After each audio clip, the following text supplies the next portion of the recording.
Euclid विभाजन algorithm. ठीक है, अब यूक्लिड विभाजन एल्गोरिथम में क्या है कि एक यूक्लिड थे जिन्होंने एचसीएफ निकालने का तरीका बताया था।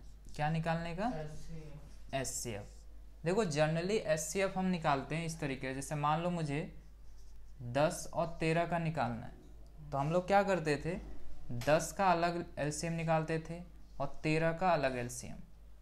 अगर मैं 10 की बात करूं, 2 पंजे 10, 5 एकम 5। 13 क्या है, एक अभाज्य संख्या है, तो 13 सिर्फ 13 के टेबल में आता है, तो इसलिए 13 एकम 13, बस यही होगा। तो अगर मैं कहूँ कि 10 का फैक्टर्स, 10 का अभाज्य गुणनखंड क्या है, तो 2 गुणा 5। 13 का क्या है, 1 और 13, बस। ठीक है, जैसे 2 5 या 1 ऐसे कह सकते हैं। तो इसमें कुछ नहीं मिल रहा है, कुछ मिल रहा है नहीं ना, सिर्फ क्या मिल रहा है, 1। तो इसका जो एचसीएफ होगा वो क्या हो जाएगा, हमारा 1 होगा। ये हम छोटी क्लासों में 7th 8th 6th में कर चुके हैं। अब 10th में क्या है कि 10th में कहते हैं जो यूक्लिड है इन्होंने एक अलग एल्गोरिदम बनाया था जो अलग तरीके से होता है, तो आज हम वो करेंगे। 10th क्लास का फर्स्ट चैप्टर का है यूक्लिड विभाजन एल्गोरिदम। ठीक है, क्या करेंगे, 2 नंबर है आपके पास, एक 10 और एक 13। ठीक है, क्या करेंगे, जो भी बड़ी संख्या है उसको छोटी संख्या से डिवाइड दे देंगे, बहुत सिंपल। देखो 10 से कम 10, शेष क्या आ गया, 3। नॉर्मली भाग में हम क्या करते हैं, जो शेष बचता है वहीं पर छोड़ देते हैं कि भाई इतना हो गया। यूक्लिड कहते हैं नहीं, इसको एक काम करो, अब इससे इसको भाग दो, मतलब पहले जिसका आप पहाड़ा पढ़ रहे थे, जिससे भाग दे रहे थे, अब वो अंदर चला जाएगा और शेष जो है वो बाहर चला जाएगा। अब उससे भाग दो, तो 3 तिया 9, 10 में से 9 गया 1।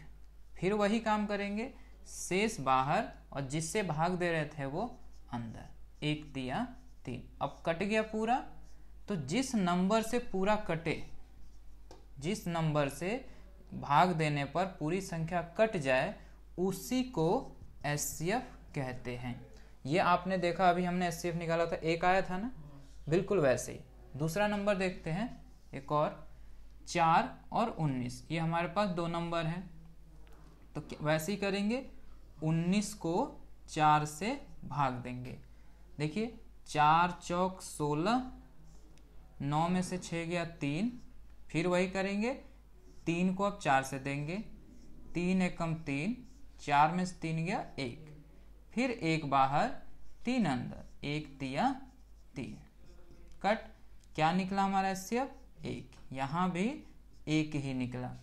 अगला देखते हैं 81 और 3 का। अगला नंबर है 81 3, 81 और 3 वैसे ही करेंगे, लेकिन यहाँ देखो पहले इसमें भाग दिया जा सकता है, तो 3 दूनी 6, 8 में 6 गया 2, ये शेष नहीं आया, अभी 1 आ सकता है, 1 आया, 3 सत्ते 21। अब ये तो यहीं कट गया, 3 ने ही काट दिया, तो एचसीएफ क्या बन गया, 3 ही बन गया खुद ही। आगे समझ, क्लियर।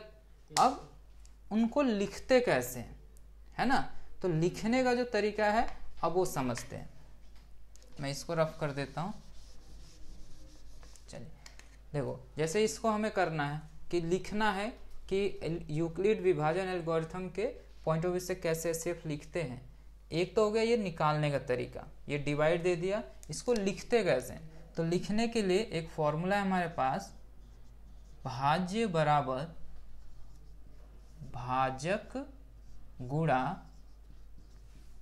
भागफल प्लस शेष। अब ये क्या होता है, तो देखो इसको बोला जाता है, रफ कर दो थोड़ा, देखिए ये जो होता है जिसको हम भाग दे रहे हैं वो कहलाता है भाज्य। ठीक है, जिससे हम भाग दे रहे हैं उसको कहा जाता है भाजक। ठीक है, और जो इधर आता है उसको कहा जाता है भागफल। और ऑफ कोर्स जो नीचे बचता है, जैसे इसमें ये बचा था, इसको कहा जाता है शेष। तो इसको इस तरीके से लिखना होता है। कैसे? पहला था भाज्य था हमारा 13, भाजक था 10, गुणा भागफल था 1 प्लस शेष हमारा था 3। ये हो गया पहला स्टेप। दूसरा स्टेप बिल्कुल वैसे ही करेंगे जैसे ये किया था।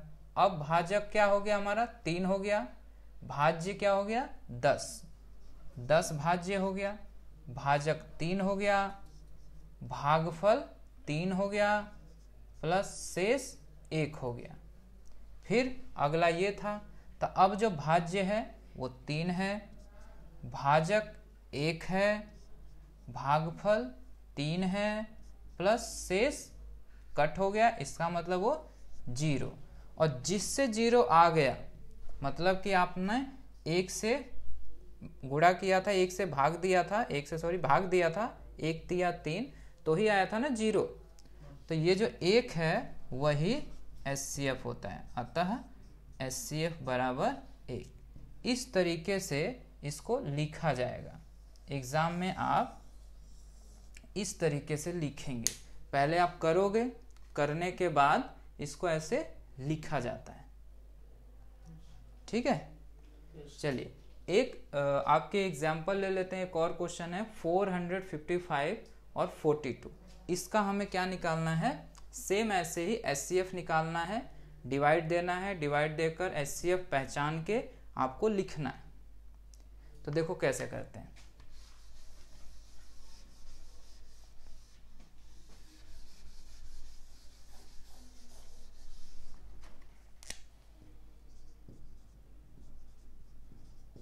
फोर 455 और 42। तो सबसे बड़ा नंबर क्या है? 455। तो 455 को डिवाइड दे देंगे किससे? 42 से। अब देखो पहले इसमें देंगे तो 42 1 जा 42 हुआ, 5 में से 2 गया 3, 5 उतारा। अब देखियो 42 का पारा अगर मैं एक बार भी पढ़ता हूं तो बड़ा हो जाएगा, तो एक बार में नहीं पढ़ के मैं 0 बार में पढ़ूंगा। ठीक है, अब ये शेष हुआ। ठीक है, शेष वो होता है जो भाग देने के बाद जो बचता है, उतारने वाला शेष नहीं हो जाएगा यहाँ पर। अब क्या करेंगे? देखो जब शेष बचता था हम उससे भाग देते थे पहले वाले भाजक को, 35 से भाग देंगे अब 42 को, तो 35 दूना 70 हो जाता है, तो 35 से कम 35 हो गया। इधर हाथ से लिए 12, 12 में से 5 गया 7। अब फिर क्या करेंगे? 7 भाजक हुआ और 35 भाज्य हो गया, और 7 पंजे 35 हो गया। अब देख रहे हो कट गया, खत्म। तो क्या हो गया? HCF 7 हो गया। अब लिखेंगे कैसे? तो वैसे ही देखिए फिर से, भाज्य बराबर भाजक गुणा भागफल प्लस शेष। तो भाज्य शुरू में था हमारा 455, भाजक था हमारा 42, भागफल था 10 प्लस शेष क्या आया था हमारा 35। फिर आते हैं, अब दोबारा जो भाज्य है वो क्या था? 42, भाजक था खुद 35, भागफल क्या था 1 और शेष क्या आया था 7।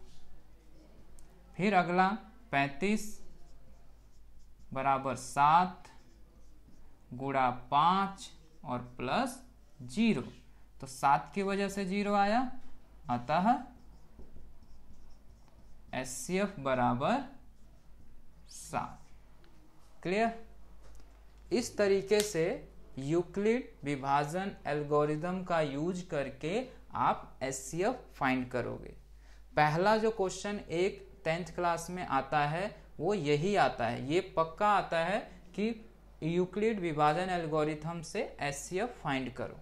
आपको 2 नंबर देगा, ठीक है, 2 भी दे सकता है, 3 भी दे सकता है, मोस्टली 2 का आता है। तो 2 का देगा, आप क्या करोगे? जो बड़े वाले को छोटे वाले से डिवाइड करोगे, जब शेष बचा फिर वो बाहर जाएगा, जिससे भाग दे रहे थे वो अंदर चला जाएगा, उससे भाग दोगे, और यही बार बार करते रहेंगे जब तक कि पूरा कट नहीं जाता। जब पूरा कट जाएगा तो जो काटेगा अंतिम में वही HCF होता है, यहाँ से पहचान सकते हो। और इस तरीके से उसको लिखना होता है, ठीक है।